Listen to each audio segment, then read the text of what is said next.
এটা হচ্ছে আমাদের সেই মিষ্টি কুমড়ো প্রজেক্ট। এটা পেঁপে বাগানের ভিতরে দিয়ে দেওয়া হয়েছিল দেশি জাতের বীজ থেকে করা মিষ্টি কুমড়ো গাছ। পুরোটাই 1 বিঘা জমি। এখান থেকে প্রতিদিন শাক এবং ফুল বিক্রি হচ্ছে। এভাবে পেঁপে গাছগুলো মোটামুটি সুন্দরভাবে বাড়ছে, উঠে গেছে অলরেডি। আর সাথে দিয়ে দেওয়া গাছগুলো চমৎকারভাবে বাড়ছে। এখানে পেঁপের গ্যাপে যে জায়গাটা কাজে লাগিয়ে এখান থেকে সবজি করা যায়, এটা 12 মাস করা যায় ইনশাল্লাহ।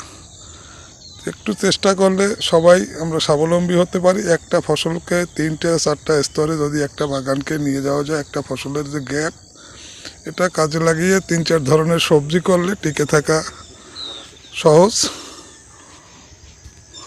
একটা গাছের পরিচর্যা থেকে আপনি 3-4টা ফসল নিতে পারেন। তার প্রমাণ হচ্ছে এগুলো।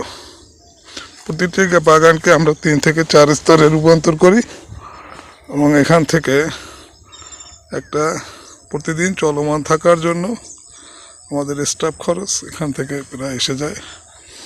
এবং এভাবেই আমরা প্রত্যেকটা বাগানকে সাজিয়েছি।